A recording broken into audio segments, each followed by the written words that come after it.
Good morning to all of you. Today, what we're going to do is focus on, if we have time, 2 meditations that Ignatius does right at the juncture between the second and third week of the exercises. It's kind of a pause, and he does that because he wants us to, he realizes that, well, there's 2 meditations. One's called the 2 standards.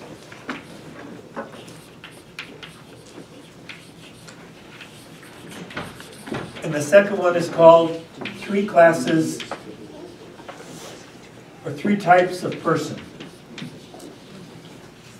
Or you could also call it 3 ways of saying yes. And the reason Ignatius wants to, what he's trying to get at with these 2 meditations is, so this is not so much directly on one of the passages of Scripture.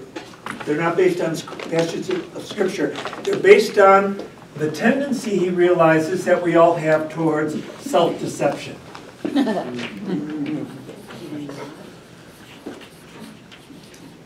And he wants us to give us some tools to get a handle on self-deception. But before I go into those 2 meditations, why don't we do just a little review? It's always a good thing to do a repetition. Ignatius always suggested in his Ratio Studiorum, you know, that we should begin class by just reviewing where have we been. So let's just remember we started the exercises a while back. It's called spiritual exercises, abbreviation. And by now Ignatius is hoping that that all of us here have had certain experiences. There's kind of a primacy of experience in Ignatius's. Now, he's not against reflection. There's going to be a time in our lives for reflection, for philosophical, theological reflection, all that. But in the exercises, what he's after is experience, the primacy of experience. Because if you don't have the experience, there's nothing to reflect on, right? So you got to have the experience first. And what are the experiences he's interested in? Well, with the principle and foundation, hopefully we've all had, you know, in different degrees, but hopefully we've all had an experience of God's unconditional love, right? God's unconditional love. Hopefully we've all, that's what the whole principle and foundation, those first weeks of the exercises were all about. Then we looked at the history of sin, and there the goal was to have an experience of God's healing mercy, or healing love, right? That's the second experience that Ignatius, and we spent several weeks on that, didn't we?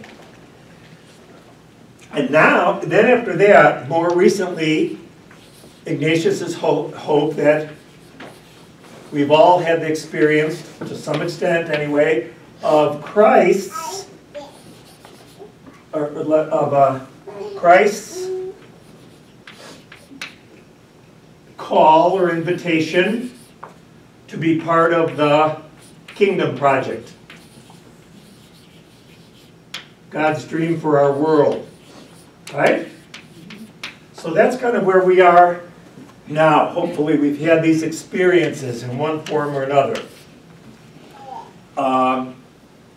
So now the rest of the retreat, our prayer during the rest of the retreat is going to be really each retreatant. Here we are, each retreatant with Christ. Now it's all about the kingdom project. But Jesus is good. So here's where the colloquies take place here, right? The colloquies take place between each one of us and the risen Christ who's alive and well today. But what we're going to do, Jesus is going to invite us to these different pedagogical spaces. To Nazareth, right? To Galilee, right? Where Jesus did teaching, parables, healing, etc., right? To Jerusalem. And in each one of these pedagogical places, I mean, we're going back with the risen Christ today. That's the colloquy. We're not, this is not a historical exercise. We're not doing this as historians or as archaeologists. We're going back with the risen Christ today to these different episodes in Nazareth, Galilee, Jerusalem, saying, Christ, and we're going as what? As disciples. What does a disciple do? What does the word disciple come from? Learner, right? We go back to learn, so the conversation you have in your colloquy with Christ is, what do you want me, Christ, what do I have to learn from Nazareth? What do I? And it might be very different from what Michael needs, or what Diane, or what Tom, or what Peggy needs to learn from Nazareth. Each of us has to learn something. Same thing with Galilee. Same thing, you know, which each one of these stories, that's why we do that imaginative prayer. We get involved in the text ourselves, but then in the colloquy after with Jesus we say, now what did you want me to learn from that healing of the man with the withered hand? What did I have to, what lesson were you teaching me? So is it sort of clear what we're doing? So these are really pedagogical spaces for discipleship, for learning to be, for learning, I would say radical discipleship. Radical discipleship. In other words, Ignatius was very aware of the fact that Ignatius, he realized it, and see, this leads us over here. Ignatius, so that's what we've been doing up until now. That's sort of where we are now. And now Ignatius says, let's do a little pause in the retreat. A pause that refreshes. A pause that clarifies. And why do we need the pause? Because discipleship, this is hard. Radical discipleship. And he knows that that's where self-deception comes in very easily. And before you know it, we've gone from radical discipleship to domesticated theism. Right? Conventional Christendom. Right? And Ignatius wasn't interested in that at all. In fact, he thought that was part of the problem. So, but he realized in himself these tendencies. So he said, well, wait, before we go any further, because we're about to get, see, right now we're about here in the retreat. Yeah, we're just starting, we just finished the early life of Jesus. We're just going to start looking at his public life. But then, guess what, pretty soon we're going to be here. Jerusalem. Where it's all about not cheap discipleship, but radical self-donating love. And he realized now's the point, now's the moment probably where we're going to try to slip away. Missions, what do we call it? Drift. Mission drift, right? Now is when we're going to try to say, well, maybe I could be a disciple and at the same time, you know. And so he wants to catch us with that. So he offers us two meditations to sort of get a handle on our tendency towards self-deception. Let me just say, both of these have the same grace that we're asking for. You know, you always ask for a grace. There's a grace or a desire that we try to articulate.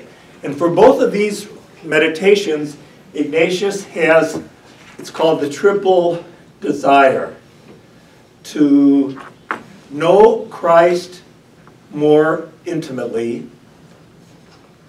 to love Christ more deeply, and to follow Christ more closely.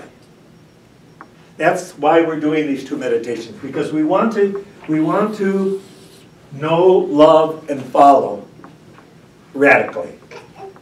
We don't want to fall into a sort of a domesticated version of Christianity, of discipleship. So Ignatius realized that there's sort of two origins of self-deception, if you will. There's kind of two origins. One origin comes from our culture, and the other origin kind of comes from our psychology. So that's why he gave us these two meditations. The first one's going to focus on our culture, and the second one on sort of the inner workings of our psyche. The two standards, let's take each one individually. What he's going to do in the two standards is he's going to say this, that we're all born into a common sense, let's call it. We're all born into a certain common sense, a shared common sense, right? Sociologist like Charles Taylor today, he's a social philosopher, he calls it a social imaginary. We're all born into a social imaginary.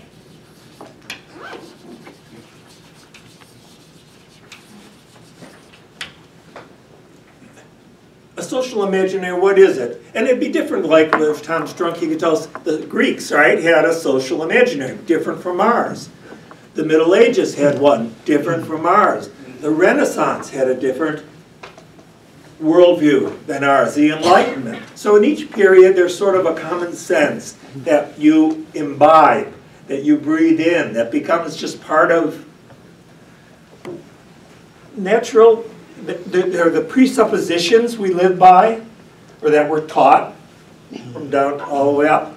Presuppositions, values, narratives, you know, and all of us more or less share those. They're sort of the default. And Ignatius realized that if we don't become aware of this, we can drift from radical discipleship. So what he's going to do in this meditation, he's going to do a kind of a typology, two different types, kind of the way of the world,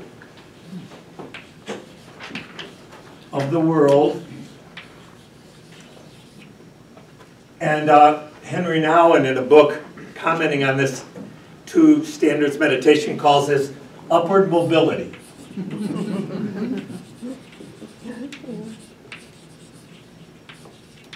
This is upward mobility. That's kind of the comments. And the way of Christ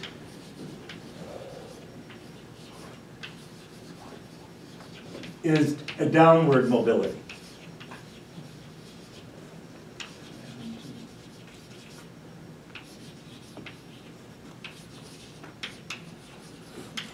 So this way of the world is, it's subtle, but Ignatius is kind of doing a typology.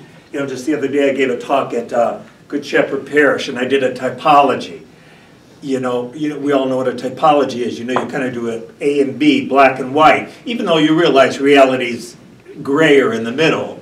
It's a spectrum, but it helps to clarify things. The talk I gave there was on transactional service versus transformative service.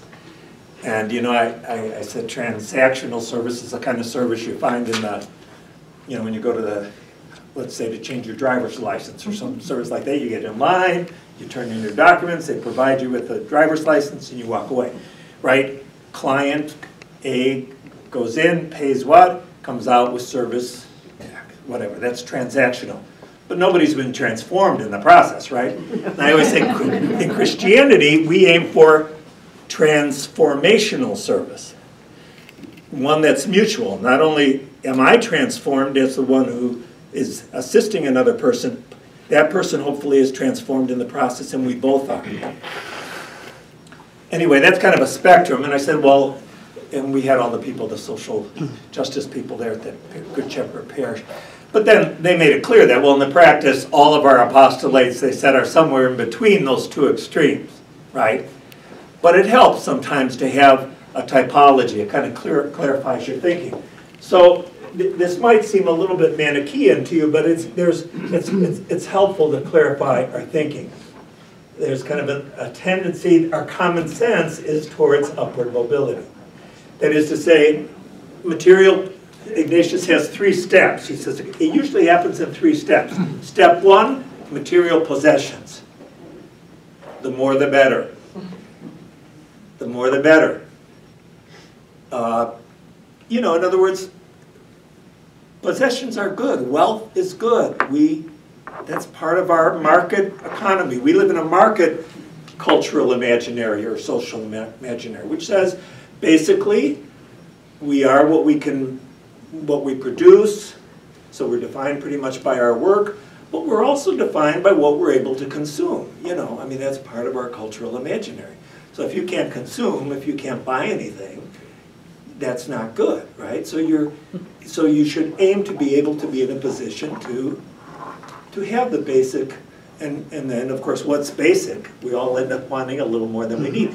But that's how material, that's the first step Ignatius said in the way of the world, is to want to have material possessions. The second step are kind of spiritual possessions. That is to say recognition, respect, flattery, applause, approval, success. That's the second, you know, those aren't material things, but they're important spiritual things. We all want recognition, success, etc. And then he says the problem with this is this leads to running out of room here. So we, you know, so you go from this, it's a step thing. He says you go from wealth to, you know, applause, wanting applause. Or he uses the word success.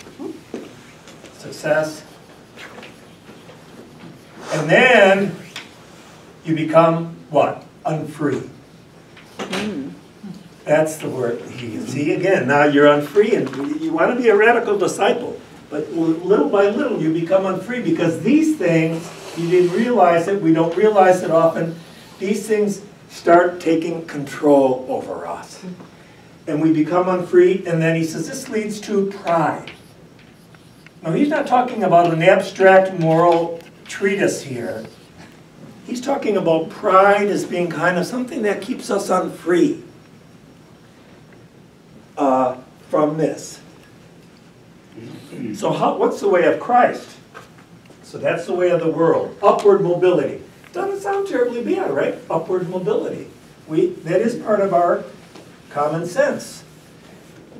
Ignatius says, well, no, actually we want simplicity, to live simply, simplicity of life, and so much the better if we can remain close to the poor. That will lead to a realization that maybe applause and approval are not all that important after all. In fact, we might be willing to live with little recognition, or with no recognition. In other words, recognition is no longer a value. In fact, we might be willing to take insults, he says. In other words, we're not going to let an insult keep us from being radical disciples. And this will lead, the third step leads to freedom. We become truly free. And in the process, we become humble, humility. Now again, it's not, for Ignatius, humility is, he's not talking about an abstract moral treatise like maybe some Stoics would or something. For him, humility is essential because it's a doorway into a deeper relationship with God. God is humble. You know, we don't often talk about the humility of God, but Ignatius is convinced that God was humble, because Jesus is the revelation of God, right? So, and Jesus lived poorly and humbly. And so if we really want to go through that doorway, that narrow doorway into a deeper relationship with God, we have to, this humility is not just some sort of a nice virtue in a list of 20 virtues we'd like to acquire, but it becomes kind of a sine qua non for entering into a relationship with our God who is humble. Think how humble God is when you think of all the amazing things God has done in each one of our lives and in our world, and God remains invisible. There's a deep humility about God. It would be probably the most important, along with generosity, if you wanted to talk about attributes of God, right? So that's kind of what Ignatius, I don't know if this makes sense, but Ignatius is kind of doing this typology. And again, maybe, you know, you could say, well, the typology is a little black and white, but he's trying to, he wants it to be black and white precisely so that we have kind of a clarity, or we can catch ourselves when we start drifting. Because he knows that none of us at this point, we've come a long way. We've come a long way in the exercises. So he knows that none of us at this point are just going to say, reject Christ outright. What we're going to do is take little baby steps without realizing it. Until one day you wake up and there's a big distance between Christ's proposal and where I'm at. Okay? So he wants us to be able to, with this exercise, to kind of catch us. These are exercises really for discernment, not just for making an individual particular decision, but for our whole lives. He wants us to become, to develop discerning hearts and to start realizing that it's easy to slip, like Simon and Garfunkel say, slip sliding away. You know, it's easy to do that, right? So that's the first one. And the second one, and then I'll just stop and see if there are any questions. The second one, the second source of this self-deception can be kind of from within, and he calls this, the name of that meditation is called the 3 types of person. Often we refer to it as the 3 ways of saying yes. And here he tells a little story. I guess neither of these are based on scripture, as I say. These are just kind of a pause from our normal scriptural conversations. Here he says, okay, there's this fellow who won the lottery. He inherited, he came across an unexpected fortune. But as he goes along, or she goes along, they come to the realization that this fortune is going to be a problem. It's going to stand in the way of radical discipleship. So they have to get rid of it. So the first person says, no, this should be B then, if this is going to be, okay. The first person says, yes, I'm going to get rid of the fortune because it's standing in the way of radical discipleship, but I'll do so tomorrow. So procrastination is the first. See, this is, again, this is more Ignatius as kind of the master of suspicion, but not so much from the cultural point of view that we just looked at with the 2 standards, but now kind of from the psychological point of view. You know, often Marx and Freud are considered the masters of suspicion, but in a certain sense, Ignatius was early, even before them. You know, he had this. He realized that we all have this capacity for self-deception. So yeah, I do realize that this is not helping me. I'll get around to it tomorrow, to making the change tomorrow. Procrastination. The second person says, yes, I've got to get rid of the fortune. It's standing in the way of radical discipleship. But he or she figures out a way to do so while still holding on to the fortune. Like an example would be, let's say I have a problem with alcohol. And I say, I realize, you know, having 3 shots of vodka every night is not helping. I'm becoming addicted to alcohol, to vodka. So I got to get rid of this vodka. It's not good for me. So I say, yes, let go of the vodka, but I'll try wine and beer. You know what I mean? So it's kind of it's a yes, but it's a yes that has a lot of wiggle room. You know, where you kind of wiggle out of something. I think we've all been there with one thing or another, you know. We say yes, but we're pretty canny, and we figure out a way to say, let go of the fortune, but then to retain it, or to get part of it, or to hold on to it.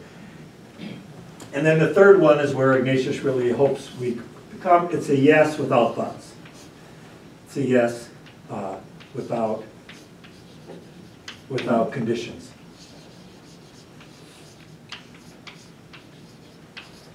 And again, that's what he's aiming for here, radical discipleship. So I think they're interesting exercises right in the middle, smack in the middle of the spiritual exercises, dead center, just as you're going practically from the 2nd to the 3rd week, and just before we go to Jerusalem pretty much, you know, not long before we go to Jerusalem and hear the call to deep self-donating love, Ignatius says, I better introduce folks to some of the tricks that our minds and our hearts can play on us. And so that's why he offers us this 2 standards meditation and the 3 types of person, or 3 ways of saying yes. In Peru once when I was there, I remember Father Kolvenbach, who's the head of the Jesuits, somebody asked him a question. He was talking about the vows, you know, and something, and somebody asked him the question, how would you define obedience? And he said, well, it's yes without buts. So he was, I mean, the Jesuits, it was a Jesuit audit, they knew exactly what he was talking about. And then there's a little pause, and then he said, you know, I don't find it every place I go. Which was kind of an interesting little commentary to make. In other words, he probably runs into a lot of Jesuits who are, yes, but, right? So it's something we have to catch ourselves in. It's something that we're all susceptible to. Anyway, while we do these meditations, keep in mind that deep desire. We don't want to get lost in. The desire is to know Christ more intimately, to love Christ more deeply, and to follow Christ more closely. That's the goal of all this. You know, we don't want to ever lose sight of the ad quid, or the purpose of what we're doing here is to be able to really enter into intimate, radical discipleship with Christ. One that we're working together, because then, see, Ignatius is convinced that this is really what we're called to for the rest of our lives, is this working for making God's dream for our world a reality. But we don't do it alone. We do it always with Christ. And Ignatius is convinced that the church doesn't need thousands and millions of disciples. If you have 12 committed ones, you're going to really make a difference. So it's not about numbers, it's about this quality of commitment. So that's why he actually gave the exercises kind of one-on-one, because he wanted to make sure that each person came out a committed disciple. Now, each person's going to come out differently. I don't want to give you the impression that this is like a cookie cutter sort of thing. Ignatius knows that all of us are going to, it's, the important thing here is for us to have this intimate conversation with Christ and see, what is it that we're supposed to let go of in the way of the world? You know, what is it that we have to let go of? We don't all have to become Anthony of the desert. You know, we're not all called to be desert monks. So I don't want anybody to think, well, boy, I got a home and a car, and I guess I better just give up. You know, no, it's a question of saying, what is it that, to what extent can you become involved in the way of Christ? What invitation to a more radical Christianity is Christ asking of you? And that'll be different from what he might be asking of me or someone else. Right? You can do it, you know, a person might be head of the UN and make the exercises. And it's called to be a radical disciple in that position. And that's very different from the person who's being called to be a radical disciple of Christ in the poor slums of India, right? We can't use the same ruler for each person. But what is important is that this discernment's going on and that we're avoiding the self-deception.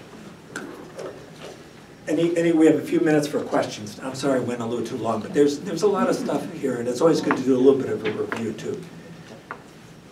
Tom? Then in considering poverty and possessions, do we need to tweak that by a deeper understanding of detachment and the notion of detachment and spiritual detachment from what we have?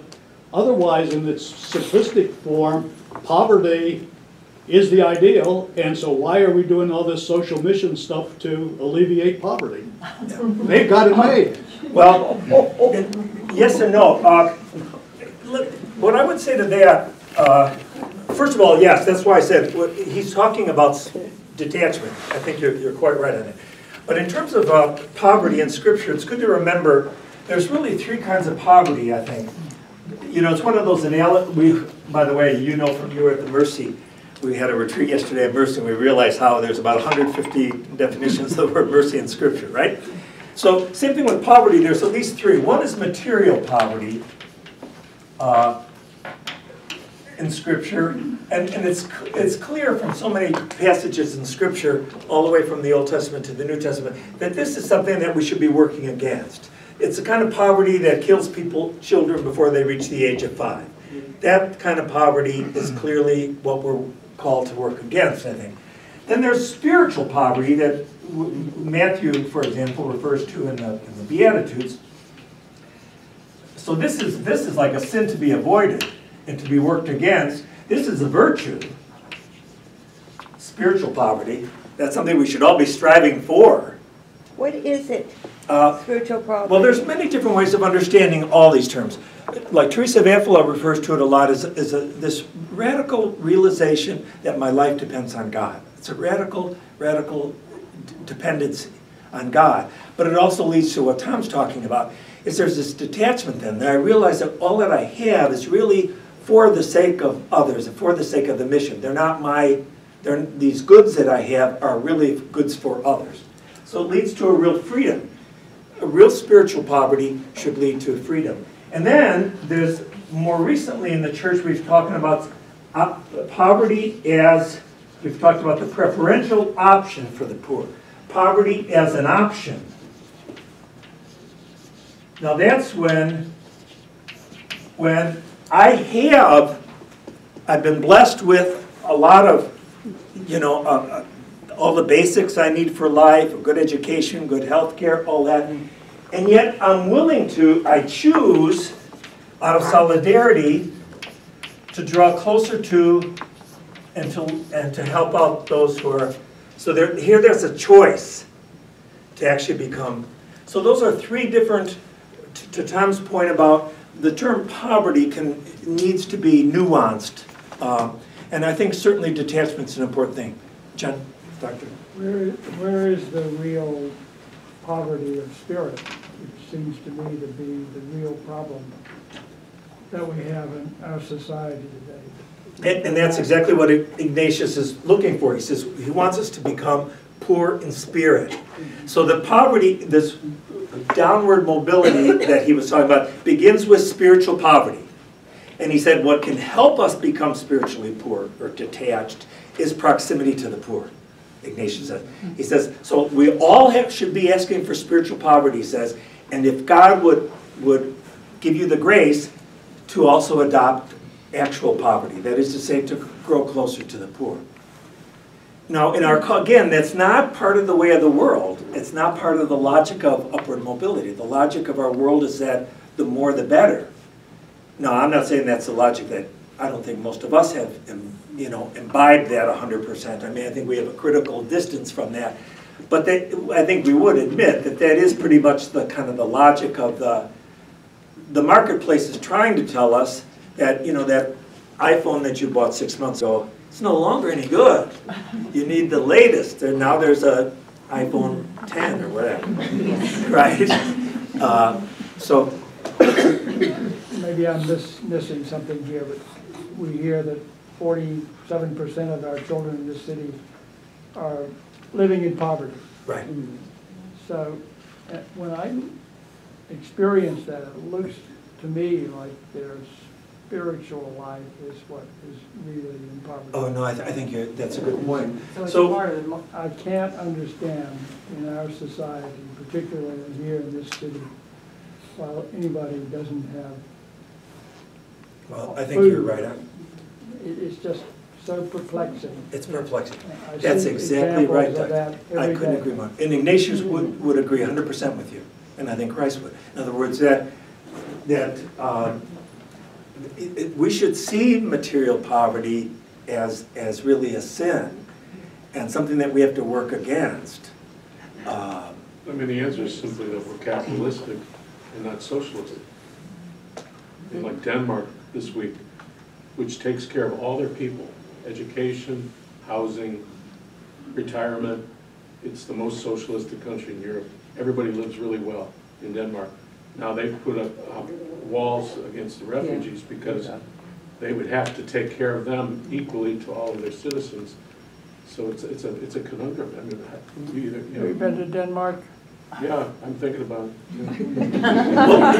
Well, the one thing I would suggest, even though it's fine for us to, you can see how this could lead to social analysis and to sociology and that, but I think what Ignatius wants us to do is for this to be a very personal meditation on our own journeys, so that we can, in all of our choices, sort things out and not just jump on the upward mobility wagon. Yeah, that's it. Could I just get a couple of this and then I'll come back to Tom? It seems like, I'm thinking the disciples are going out 2 by 2 and Ignatius is talking, doing the exercises 2 by 2 and so on, that we need some community to do this work. Yeah. We need some dialogue that's a spiritual intimacy to it. Which means you have established relationships and enough trust to where you can open up in this kind of conversation. Yeah. And it seems like we have to construct that community as an alternative to the dominant culture that we're in, because we got to really kind of. Part of the way the world is there an individualism here, isn't there? That's right. Yeah. And Ignatius, I mean, maybe there's a little bit of individualism at Ignatius. He's been criticized for that, but really we're a community. We're called to be a community of disciples, right? So we should be able, like you're saying, Mac, I mean, as a community of disciples with Christ, we should be able to help each other discern the difference between the way of Christ and the way of the world. We should be able to help each other do that. I also, on the poverty, if you look at Maslow's need hierarchy, there are people who've never had the basics. So in order to reach spiritual actualization, you have to have the basics, like a safe place to live, a safe source of food, and consistent source of food, before you can reach these upper echelons of spirituality. And then you have children and who grow into adults who have never experienced unconditional love or healing love. So that's both, I'm trying to address quickly both the material and the spiritual side. And the spiritual is that so all individuals and whole sections of society need to experience that. Well, see, those are perfect nuances that we have to nuances, and Ignatius would be all in favor of what you just said. I don't think there'd be any. I mean, we do have to nuances. What he's simply trying to do is really raise a question, and he's raising it in kind of a provocative way to get us to look at Christ kind of clearly. And to realize that you and I, all of us, are trying to follow Christ, but in a, like Michael said, a capitalist society. And it's always going to be, it's a market economy. That's what it is. You can like it or not like it. The fact, that's what it is. And so how do we follow Christ in this culture? Now, 300 years from now, assuming that we're still, not here, but people are still around, there'll be a different cultural imaginary. But it's not going to necessarily coincide with the gospel. And so Ignatius is trying to just say, create a critical distance, I guess we would call today, a critical distance from our inherited presuppositions and worldview. I think it's a healthy thing to do. Yeah, based on John's comment and the comment back here, we really got to rework the terminology in point 2, because what I heard John and the priest back here is somebody with material poverty doesn't have the opportunity to develop spiritual outlook, to come to know God, to get that kind of education. And that is spiritual poverty. I mean, in the political scene today, the greatest spiritual poverty is exemplified by Donald Trump. He is totally devoid of spiritual perspective in my book. Well, I won't comment on Trump, but spiritual poverty is simply a term that's been used all throughout the history of the church to refer towards a radical notion of dependency. Okay. So yeah, my point is a semantic one. We are now, throughout the entire history of the church, we are now in 2016, and that term doesn't work for what the church, and we really need to work on it. Term, yeah. Well, I think we have to do that constantly. We did with mercy yesterday. Yeah. I mean, so we have to do it with love. We have to do it with justice. We always have to constantly unpack our terms. Okay. But let me just say one thing about that, though. I mean, some of the, I would say, I guess I take a little bit of a distance from some of the people that I experienced in poor, I worked in a squatter settlement for about 25 years. Some of the poorest people without running water, sewage, and they were some of the deepest people spiritually that I've ever met in my life. So I don't think there's a strict correlation between those two. At least in my experience, it hasn't been. I've seen some of the most grateful people in my life who didn't have running water or sewage, but they lived generous, grateful lives. So I wouldn't say that there's necessarily always a strict correlation between these two. Okay, so it needs to be nuanced. Again, Ignatius is not giving us recipes. He's raising critical questions. Well, thank you for pastoring us.